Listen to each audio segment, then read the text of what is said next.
Ya pemirsa, kita akan mencari tahu informasi terbaru dari dua wilayah, yakni Kemang Jakarta ada Brilian Syaheran dan juga dari Sukabumi Jawa Barat ada Putri Lestari. Kita terlebih dahulu akan memantau bagaimana kondisi saat ini pasca banjir di wilayah Sukabumi bersama dengan Putri Lestari.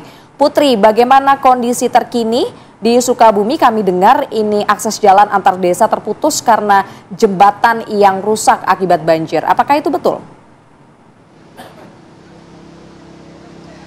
Ya baik Pak Indi, Rehana dan juga pemirsa, betul sekali di tempat saya mengabarkan sekarang ini adalah di jembatan tempat terhubungnya antara dua desa, yakni Desa Cikahuripan dan juga Desa Sisolok yang terkena dari banjir bandang yang terjadi pada Senin lalu, di mana memang saat saya tadi berkomunikasi dengan warga sekitar yang menyebutkan bahwa memang jembatan ini merupakan jembatan utama yang digunakan dari Desa Cikahuripan menuju Desa Cisolok untuk bepergian seperti ke sekolah, lalu ke pasar, lalu para petani ini untuk bekerja juga melewati jalan ini. Dan mereka memang mengeluhkan bahwa jembatan ini merupakan jembatan yang utama, walaupun memang tadi sempat saya juga bertanya apakah memang ada jembatan atau jalan lain menuju desa dari Cikahuripan menuju Desa Cisolok ini memang ada, namun jaraknya jauh dan mereka juga mengeluhkan dari selain jarak yang jauh ini bahwa melewati jalan tersebut ini membutuhkan uang yang lebih. Dan tak hanya itu, baik Fahada Indi, Rehana dan juga pemirsa, bahwa yang saya lihat di lokasi sekarang ini tak hanya akses jalan yang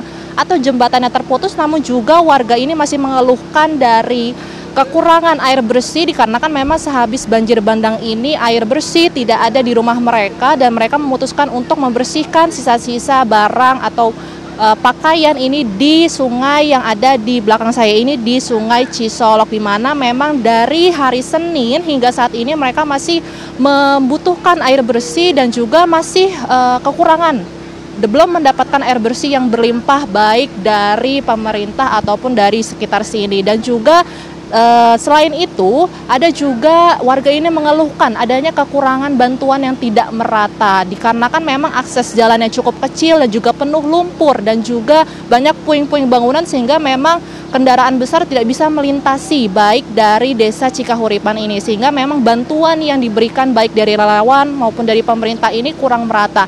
Ada barang-barang yang memang mereka inginkan seperti pampers, lalu untuk susu untuk anak-anak, lalu juga yang paling mereka inginkan pada ini dan juga Rehana ini adalah kompor, karena memang barang-barang logistik atau makanan yang diberikan seperti mie dan lain-lain ini harus dimasak menggunakan kompor, sedangkan dari para warga sendiri ini memberitahu kepada saya bahwa mereka tidak ada kompor karena kompor-kompornya terendam oleh banjir, sehingga memang barang yang paling dibutuhkan oleh para warga saat ini adalah kompor untuk memasak masakan yang akan diberikan kepada warga-warga sekitar. Dan yang terakhir, pada ini dan juga Rehana serta pemirsa, memang kondisi saat ini dari sisa lumpur juga sudah mulai dibersihkan dan dari para warga ini juga sudah mulai beraktivitas kembali seperti kembali normal, namun dari sekolah memang belum bisa dapat digunakan sehingga dari para anak-anak di sini masih belajar dari rumah mereka masing-masing. Demikian yang dapat saya sampaikan dari Sukabumi, Jawa Barat. Kembali kepada Anda di studio. Baik, Putri Lestari, bagaimana dengan fasilitas umum yang ada di sana? Apakah juga ini membutuhkan bantuan-bantuan lainnya, Putri? Ya baik Rehana, untuk fasilitas umum lainnya ini seperti yang saya temui di sini memang ada seperti sekolahan, ruang ibadah, lalu juga kantor desa yang memang hancur akibat banjir bandang. Namun yang saya sudah komunikasikan dengan pihak sekolah ini memang mereka membutuhkan adanya ruang-ruang kelas agar anak-anak kembali bisa bersekolah. Lalu juga untuk ruang ibadah memang ada masjid yang masih bisa digunakan oleh para warga. Tadi juga para warga beserta dengan kru TV One ini bisa menggunakan masjid yang ada di dekat Sungai Cisolok ini untuk melaksanakan sholat Jumat. Kemudian juga untuk kantor desa ini sepertinya kondisinya cukup parah sehingga memang pemerintah harus segera untuk memberikan bantuan, apalagi terhadap sekolah ini.